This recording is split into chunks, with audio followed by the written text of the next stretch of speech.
하나님의 말씀 에스겔 36장 26절에서 28절 말씀입니다. 옆에 분과 한번 인사하시겠습니다. 잘 되고 있습니다. 기도하면 됩니다. 다시 한번요. 당신의 기도는 반드시 응답됩니다.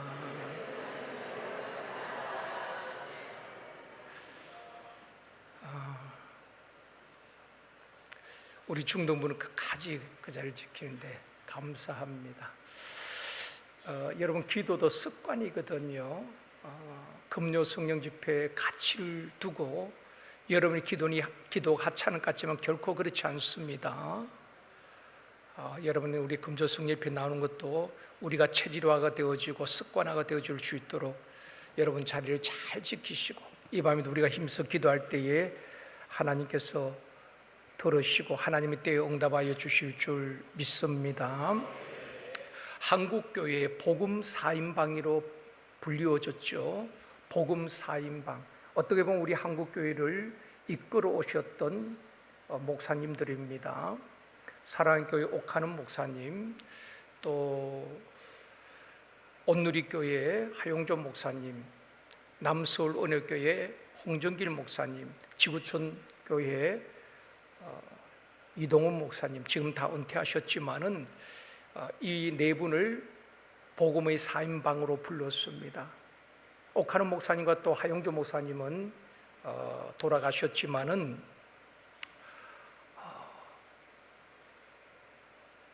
한 언론사에서 홍정길 목사님, 그 목사님께 인터뷰를 하면서 이런 질문을 했습니다. 코로나 지나고 이제 실추된 한국교회 신뢰 회복을 위해서 어떻게 해야 할까요? 코로나 때 우리 한국교회가 얼마나 이렇게 직격탄을 많이 맞았잖아요. 그때는 메인 뉴스의 첫 번째가 교회발, 어느 교회에서 확진자, 그런 공격을 많이 받기도 했습니다.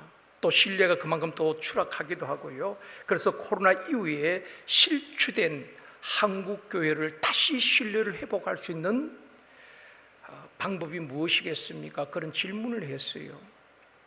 그때 홍정길 목사님이 딱 한마디로 이렇게 대답을 했습니다. 목사들이 예수를 믿어야 합니다. 그것밖에는 답이 없습니다.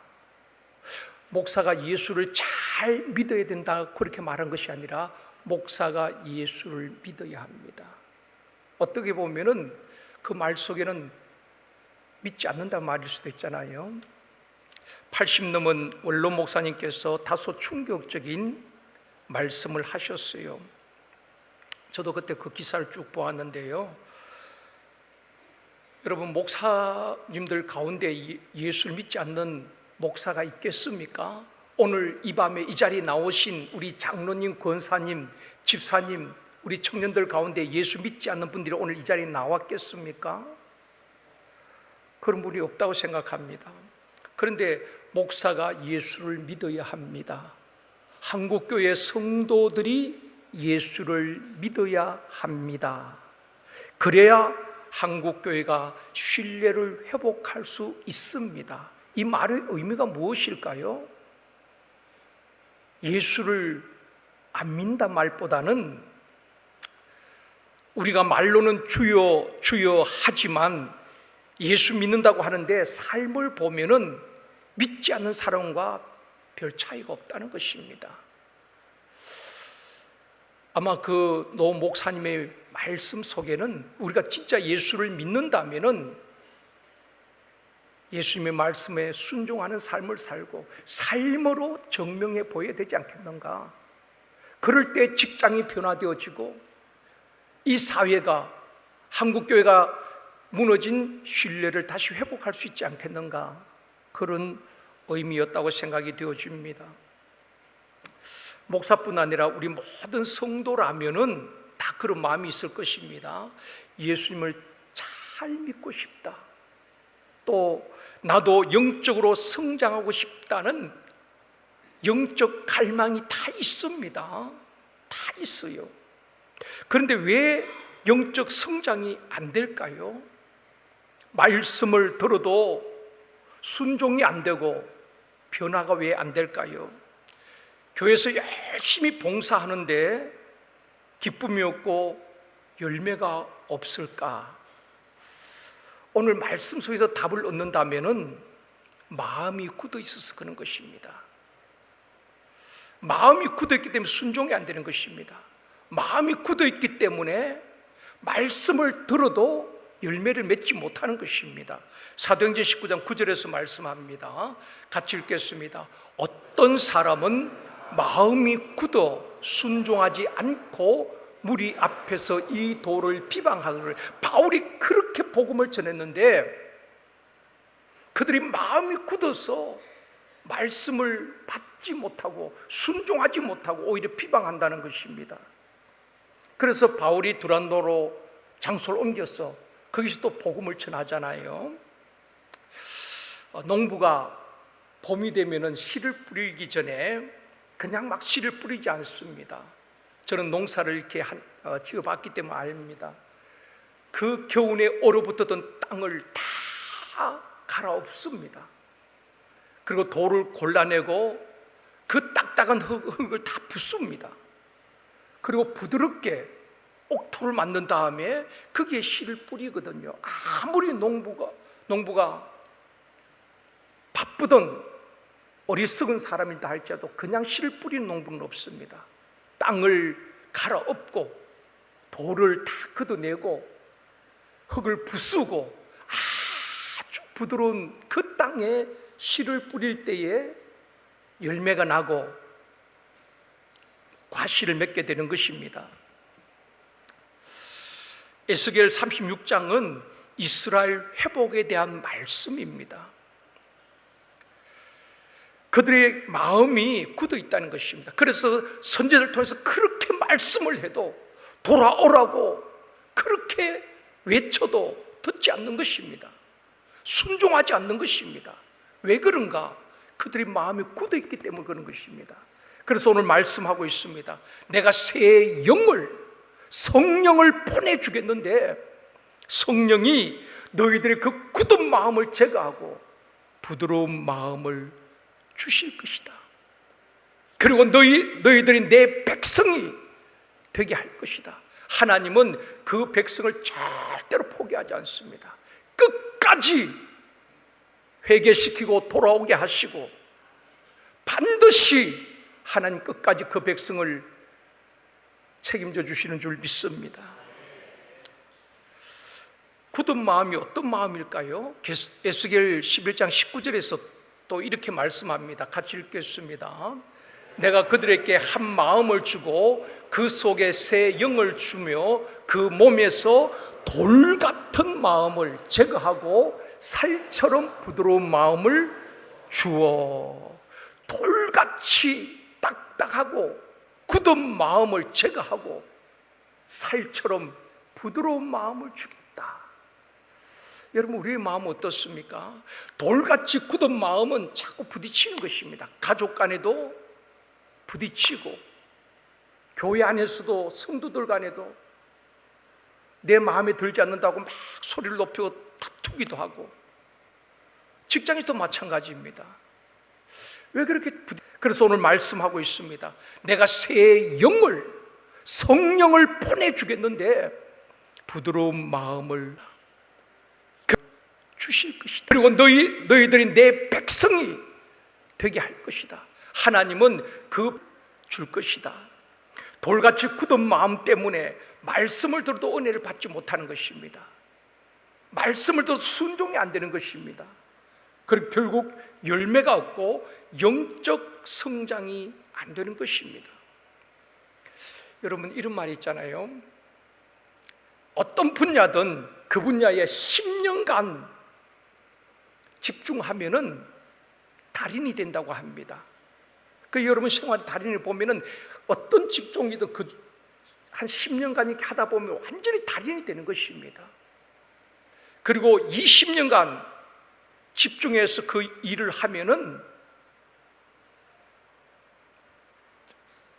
전문가가 된다는 것입니다. 그리고 30년 하면 명인이 된다고 합니다. 여러분, 우리가 예수를 몇 년 믿었습니까? 최소한 10년, 30년, 50년 평생을 믿어왔는데 우리는 달인 전문가, 명인이 되고도 남아야 되는 것입니다. 그런데 왜 여전히 신앙의 초보를 벗어나지 못하는가? 여전히 그 말씀에 순종이 안 되는가?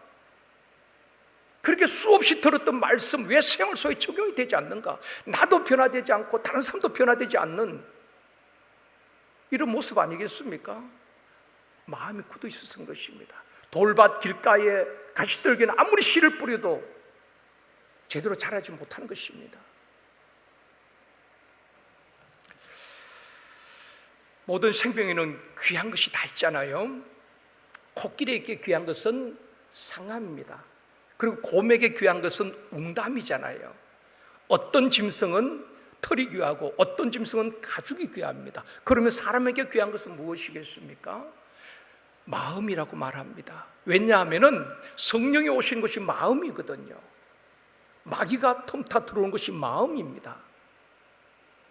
그래서 잠언 4장 23절에 이렇게 말씀합니다. 같이 읽겠습니다. 모든 지킬 만한 것 중에 더욱 내 마음을 지키라. 생명의 근원이 이에서 남이라. 마음을 지켜라. 생명의 근원에서 이에서 난다는 것입니다. 마음 뺏기면은 생명 뺏기는 것입니다. 가룟유다처럼 말입니다. 가룟유다가 마귀에게 마음을 뺏기니까 결국 생명 뺏기는 겁니다. 아나니아가 그 마음에 사단이 가득했다고 했습니다. 결국 생명 뺏긴 겁니다. 생명의 근원이 이어서 난다는 것입니다. 우리가 마음 관리를 잘 해야 되는 것입니다. 뱃살 관리도 해야 되지만은, 건강 관리도 해야 되지만은, 무엇보다도 마음을 잘 지켜야 되는 것입니다. 생명의 근원이 이어서 난다고 말하고 있는 것입니다. 10분은 비유해 보면은 사람들이 잘 때에 원수가 와서 곡식에 가라지를 뿌렸다. 그래서 나중에 보니까 곡식도 자랄 때 가라지가 같이 자라거든요. 그래서 주님께서 말씀하는 겁니다. 사람이 자고 있을 때에 원수가 와서, 마귀죠, 그 가라지를 뿌렸다는 것입니다. 마귀는 틈만 있으면은 우리 마음에 가라지를 뿌리는 것입니다. 저도 여러분도 마찬가지입니다. 마음을 지키지 못하면은, 우리가 방심하면은 잘 때 와서 가라지를 뿌렸듯이 끊임없이 부정적인 생각, 불순종의 마음, 열등감, 분노, 시기와 질투심, 욕심, 엄란한 생각들, 미움과 다툼, 섭섭한 마음, 낙심, 이런 것들을 계속 우리도 몰라요, 뿌리는 것입니다. 나중에 보면 그것이 사기 난다 이 말입니다. 가라지가. 오늘 본문 26절에 이렇게 말씀합니다.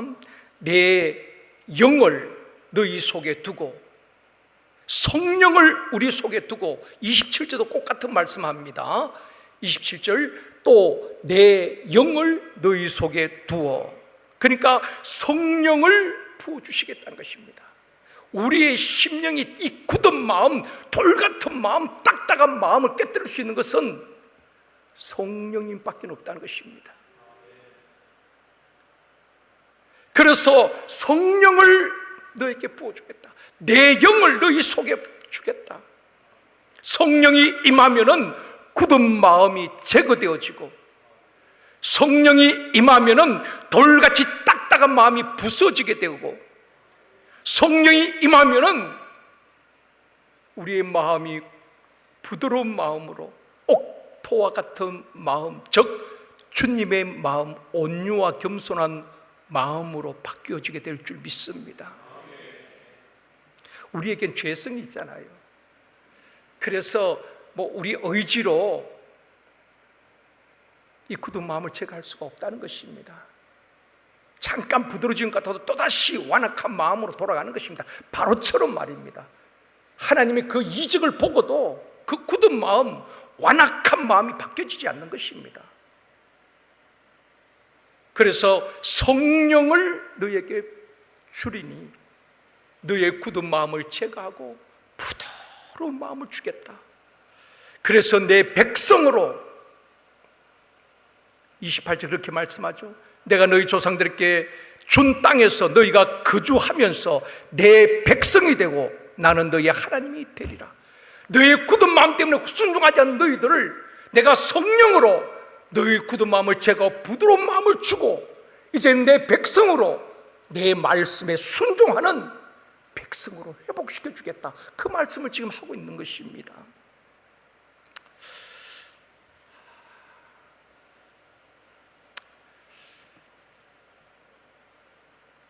옥토에 말씀의 씨가 떨어질 때 30배, 60배, 100배로 열매를 맺게 되는 것입니다. 그런데 우리가 기도할 때 보면은 하나님 앞에 요구하는 것은 많잖아요. 하나님 건강 주세요. 우리 자녀들 취업할 수 있도록 도와주세요. 또 결혼 배우자를 잘 만날 수 있도록 도와주세요. 사업 잘 되게 해주세요. 우리가 그렇게 구하는데 하나님 나의 굳은 마음을 제거하시고 부드러운 마음 달라는 이런 기도는 잘 안 하거든요. 생명이 거기서 난다는 것입니다.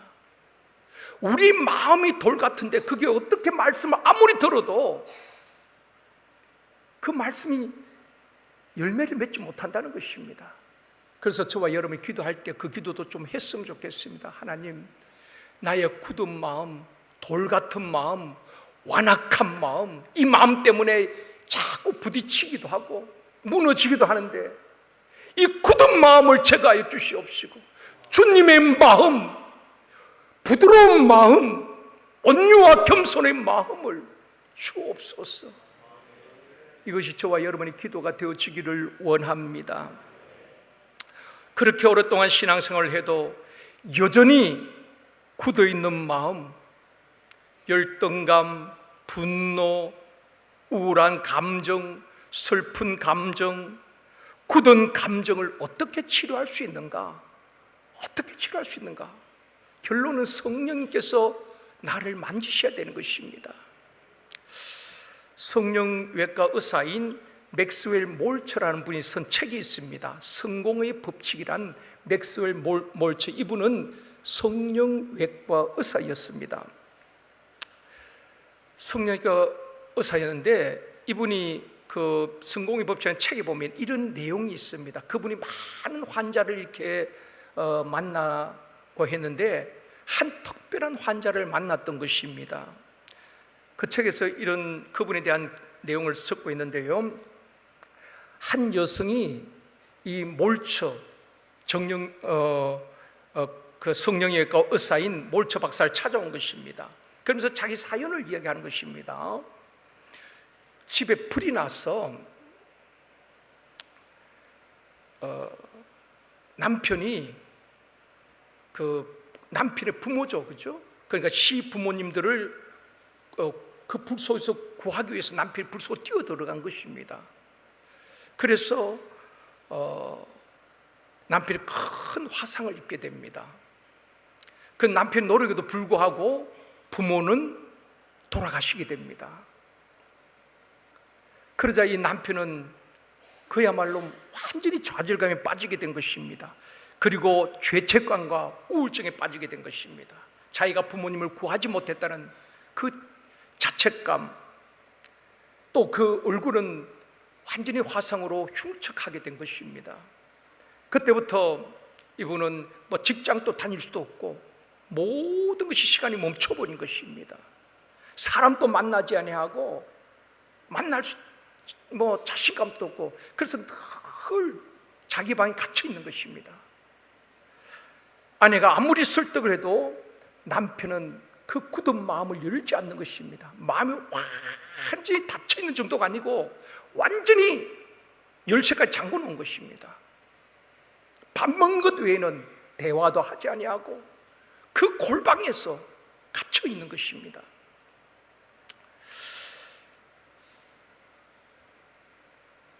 그래서 아내가 이 슐처 박사를 찾아와서 성령 외과 의사니까 충격적인 제안을 하는 것입니다.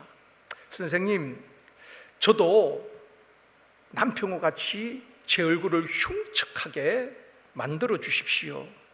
저는 남편을 사랑합니다. 남편이 예전 삶으로 돌아올 수 있다면 제 얼굴이 망가져도 좋습니다. 아마 아내가 생각할 때는 남편이 자기 얼굴이 흉측하고 완전 망가졌으니까 아내가 잘못한 건 없잖아요. 근데 그 아내가 막 대화도 하지 아니하고, 그러니까 이 아내가 차라리 내 얼굴을 흉측하게 하면은 그래도 이 남편의 마음을 열어줄 것이 아니겠는가, 그런 기대감을 가지고 그 성령의과 의사인 슐처 박사가 자기 얼굴을 흉측하게 그렇게 성령을 해달라고 찾아온 것입니다. 이 몰처 박사가 그 아내의 말을 듣고 감동을 받은 것입니다. 어떻게 하든지 이 가정을 좀 도와줘야 되겠다. 그래서 몰처 박사가 그 집에 갔어요. 시간을 내가지고 그 집에 가서 그 문을 닫고 있는 그 문 앞에서 그렇게 말하는 것입니다. 문을 두드려도 남편은 문을 열어주지 않습니다. 나중에 말합니다. 나는 성령의과 의사입니다. 당신의 얼굴을 예전의 모습으로도 고칠 수가 있습니다. 그래도 대답이 없어요. 나중에는 몰처 박사 이런 말을 합니다. 당신의 부인이 얼마나 당신을 사랑하는지 아십니까? 당신을 위해 자기 얼굴을 흉측하게 망가뜨려 달라고 요청했어요.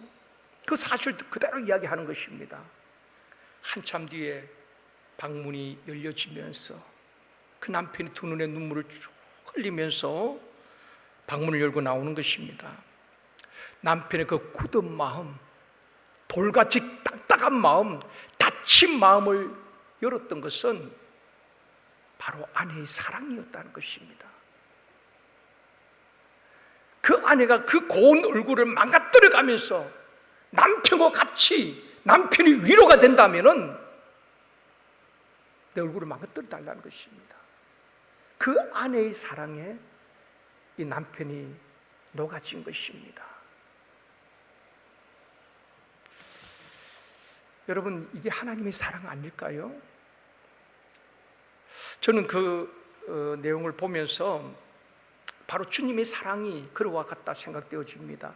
죄 없으신 예수님이 육신을 입고 이 땅에 오셔서 십자가에서 자기 몸을 망가뜨리시고 우리 인생의 모든 문제를 해결해 주시고 우리를 죄와 저주, 우울과 슬픔의 골방에 갇혀있던 우리를 꺼내온 것 아니겠습니까?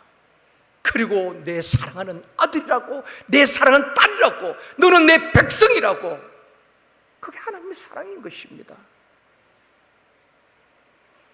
어쩌면 우리는 죄에 갇혀있던 우리를 그 죄의 골방에서 나오게 하신 분이 하나님의 사랑이란 것입니다. 그래서 이스라엘 백성들에게 내가 성령을 주어서 너희들의 굳은 마음을 제거하고 부드러운 마음을 주겠다. 그건 내 백성으로 회복시켜 주겠다. 오늘 말씀하고 있는 것입니다. 우리가 1년에 2번씩 회복 캠프를 하는 이유도 여기에 있습니다. 나는 상처가 없는 것 같고, 나는 선뿌리가 없는 것 같고, 내 마음에는 그렇게 굳어 있는 줄 모른다는 것입니다. 그래서 1년에 우리가 2번씩 2월달, 8월달, 이번 8월 30일에도 18차 회복 캠프를 하는 그 목적이 그겁니다. 아무리 우리 굳은 마음에, 돌 같은 마음에, 상처 입은 그 마음에, 여러분 상처가 나 있으면은 약간만 스쳐도 굉장히 아픈 겁니다. 그래서 발끈하기도 하고, 그러니까 늘 삶에 부딪힘이 있는 것입니다.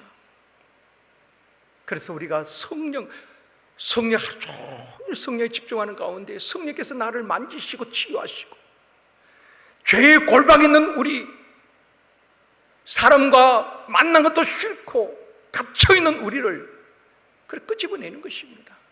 내 마음의 상처가 치유되어지고 하나님 앞에 죄를 고백하고 건강한 자아상으로 회복하는 것이, 그게 회복 캠프거든요. 그래서 여러분 많이 신청하시고, 나는 문제가 없다가 아닙니다. 저는 회복 캠프를 통해서 제가 치유받아요. 제가 회복되는 것을 느낍니다. 한 번 해도 되는 게 아닙니다. 2번이든 10번이든 정말 내 마음의 상처가 치유되어지고 건강한 자성으로 회복될 때까지 우리는 계속해서 성령의 도우심을 구하고 치유받고 회복해 가야 하는 것입니다. 그래서 우리 계시록 3장 20절에 보면 우리 주님께서 말씀합니다. 같이 읽겠습니다. 볼지어다 내가 문 밖에 서서 두드리노니 누구든지 내 음성을 듣고 문을 열면 내가 그에게로 들어가 그와 더불어 먹고 그는 나와 더불어 먹으리라. 상처와 분노, 울분으로 마음의 문을 굳게 닫고 골방에 갇혔는 우리에게 주님은 계속 문을 두드리고 있는 것입니다. 문을 열어달라고. 죽기까지 나를 사랑하신 주님의 사랑을 받아들일 때에 모든 억눌린 감정에서 자유하게 되어지고 성령을 마음에 모셔드릴 때에 성령께서 우리의 굳은 마음을 제거하시고 부드러운 마음을 주실 줄 믿습니다. 상대방의 문제가 아니라 내 마음이 굳어있기 때문에 용서가 되지 아니하고 미움과 분노가 우리를 사로잡고 있는 것입니다. 그래서 우리 주님은 말씀합니다. 문 밖에 두드리시면서 내가 너희를 얼마나 사랑하는지 아니? 내가 너희를 사랑하기 때문에 내가 온 몸이 채찍에 맞고 그야말로 몸이 흉측하게 되어지고 망가지면서까지 우리를 사랑하시고 우리를 구원하기 위해 그 하나님의 사랑, 그 사랑을 깨닫게 되어질 때에 우리는 세상에서 당당하게 자신 있게 살아가게 될 것입니다. 여러분, 오늘 이 말씀은 바로 이스라엘 백성에 주신 말씀이죠. 우리에게 주신 말씀입니다. 주님, 이 밤에도 나의 굳은 마음을 제거하시고 돌 같은 마음을 깨뜨려 주시고 나를 부드러운 마음 주시옵소서. 함께 찬양하고 기도하기를 원합니다.